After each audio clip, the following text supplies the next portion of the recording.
গল্পের শুরুতেই আমরা Indian army officer lieutenant general Nikhil বক্সিকে দেখতে পাই। আর তিনি ইন্ডিয়ান সোলজারের একটা গ্রুপকে কিছু নিঃস্বার্থ ইন্ডিয়ান এজেন্টসদের কাহিনী শোনাচ্ছিলেন। আর এরপর আমরা সেহমত নামের একটা 20 বছরের মেয়ের কাহিনী দেখতে পাই। আমরা দেখি যে 1971-এ বাংলাদেশের সঙ্গে পাকিস্তানের যে যুদ্ধ চলছিল সেই সময় ইন্ডিয়া বাংলাদেশের পাশে ছিল।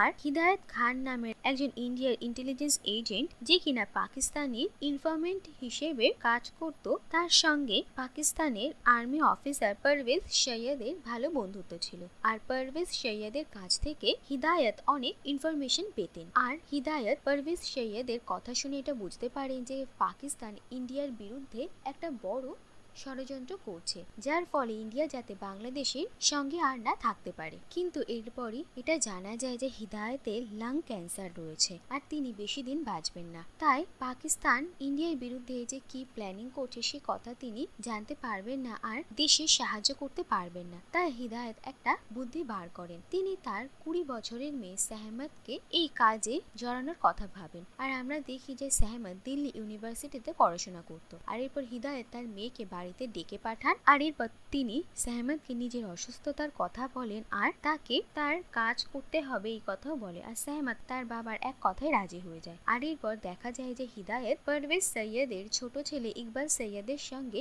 সেহমতের বিয়ে ঠিক করেন। আর তিনি সেহমতকে বলেন যে তাকে ইন্ডিয়ার স্পাই হয়ে পাকিস্তানে যেতে হবে আর পারভেজ সৈয়দ আর তার পরিবারের ওপর নজর রাখতে হবে আর সব ইনফরমেশন জানতে হবে। অন্যদিকে দেখা যায় যে পারভেজ সৈয়দও নিজের বন্ধুর মেয়ের সঙ্গে নিজের ছেলের বিয়ের কথায় ভীষণই খুশি ছিলেন। আর এরপর ইকবাল আর সেহমতের বিয়ের প্রস্তুতি নেওয়া হয়। অন্যদিকে বিয়ের আগে সেহমতকে সিনিয়র অফিসার খালিদ মীর আর তার অ্যাসিস্ট্যান্ট ইয়াং নিখিল বক্সি ট্রেনিং দেন। আর সেহমত কিছু দিনের মধ্যে নিজের যোগ্যতা প্রমাণ করে দেয়। আর খালিদ মীর বুঝতে পারেন যে সেহমত এই কাজের জন্য একদম পারফেক্ট। এরপরই দেখা যায় যে সেহমত আর ইকবালের বিয়ে হয়ে যায় আর সেহমত তাদের সঙ্গে পাকিস্তানে চলে আসে। আর পাকিস্তানে এসেই ধীরে ধীরে সেহমতের সঙ্গে ইকবালের পরিবারে ভালো সম্পর্ক গড়ে উঠতে থাকে।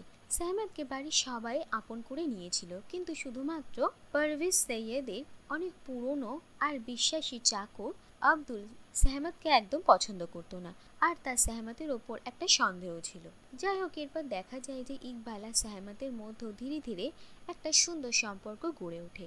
আর ইকবাল সেহমতকে ভীষণ সম্মান করত আর ধীরে ধীরে তারা দুজন একে অপরকে ভালোবেসে ফেলে। কিন্তু অন্যদিকে সেহমত নিজের কাজের প্রতিও সৎ ছিল আর এই বাড়িতে আসার পরই সে নানা রকমের ইনফরমেশন কালেক্ট করতে শুরু করে।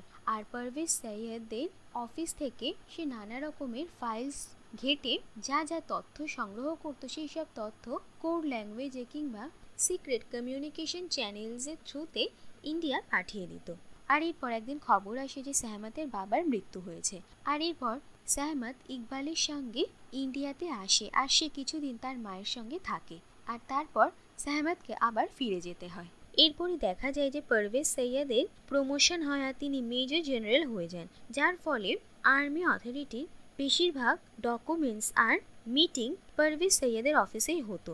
আর এর ফলে সেহমতের আরও বেশি বেশি তথ্য সংগ্রহ করা সুবিধা হয়েছিল। কিন্তু এরপরই একদিন আব্দুল সেহমতকে ধরে ফেলে আর সে সেহমতের সব সিক্রেট জিনিসপত্র দেখে ফেলে।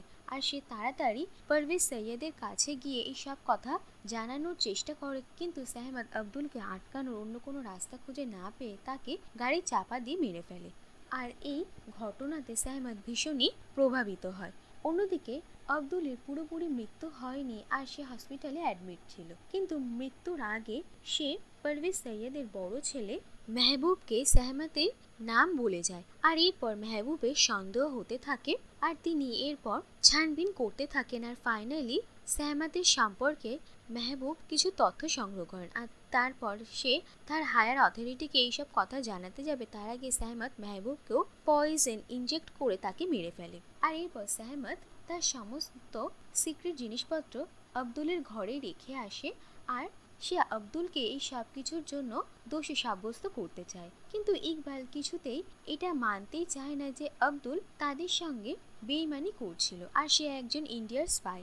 অন্যদিকে দেখা যায় যে মেহবুবের মৃত্যুর পর তাদের বাড়িতে শোকের ছায়া নেমে পড়ে আর সেহমত মেহবুবের স্ত্রী আর তার ছেলেকে সামলায়। অন্যদিকে সে ওই সবকিছুতে ভীষণই ভেঙে পড়েছে। আর এরপর একদিন ইকবাল আব্দুলের ঘরে যায় ছানবিন করতে, আর সেখানে সে সেহমাতের একটা পায়ের নুপুরের অংশ দেখতে পায়, যে নুপুরটা সে নিজে সেহমাতকে গিফট করেছিল। আর এরপর ইকবাল সেহমাতকে কনফ্রন্ট করে আর তাকে জিজ্ঞেস করে যে এইসব কিছু কি।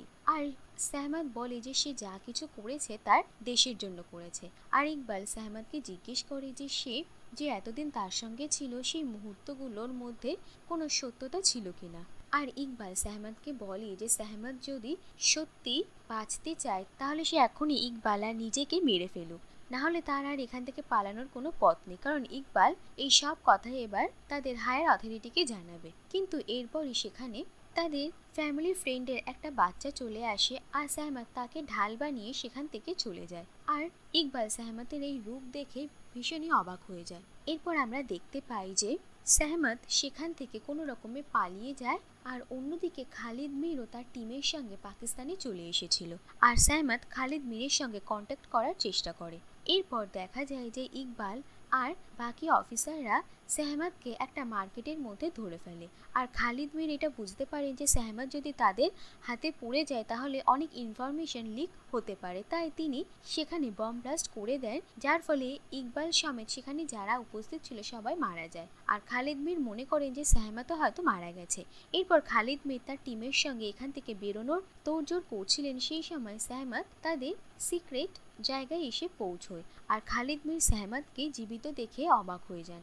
আসলে সেহমাত তাদের অন্য একজন স্পাইয়ের সঙ্গে জায়গা এক্সচেঞ্জ করে নিয়েছিল, তাই সেহমাতের জায়গায় সেই মহিলাই মারা গেছে। আর সেহমাত খালিদ মিরকে বলে যে তারা একবারও সেহমাতকে মারার জন্য কুণ্ঠিত হননি, আর সেহমাত ইকবালের মৃত্যু নিজের চোখের সামনে দেখেছে, তাই সে ভীষণই ভেঙে পড়েছে। আর সে বলে যে সে এবার বাড়ি ফিরতে চায়। আর এরপর দেখা যায় যে খালিদ মির সেহমাতকেও নিজের সঙ্গে নিয়ে আসে। আর বাড়ি ফিরে সেহমাত ভীষণই ক্লান্ত আর অবসন্ন হয়ে পড়ে। আর এরপর জানা যায় যে সেহমাত মা হতে চলেছে। আর সেহমাত তার মাকে এটা স্পষ্ট জানিয়ে দেয় যে সে কিছুতেই অ্যাবর্শন করবে না, আর সে এই বাচ্চার জন্ম দেবে। আর এরপর কাহিনী বর্তমানে আসে, আর আমরা দেখি যে সেহমাত আর ইকবালের ছেলে সামার সৈয়দও এই ইন্ডিয়ান সোলজারদের মধ্যেই উপস্থিত ছিলেন। আর সেও তার মায়ের এই বীরত্বের কাহিনী আর দেশের জন্য নিজের আত্মত্যাগের কাহিনী শোনে। এরপর আমরা দেখতে পাই যে সেহমাতের এখন বয়স হয়ে গেছে, আর সে একটা বাড়িতে একাই থাকে। আর এখানেই এই কাহিনীটা শেষ হয়ে যায়।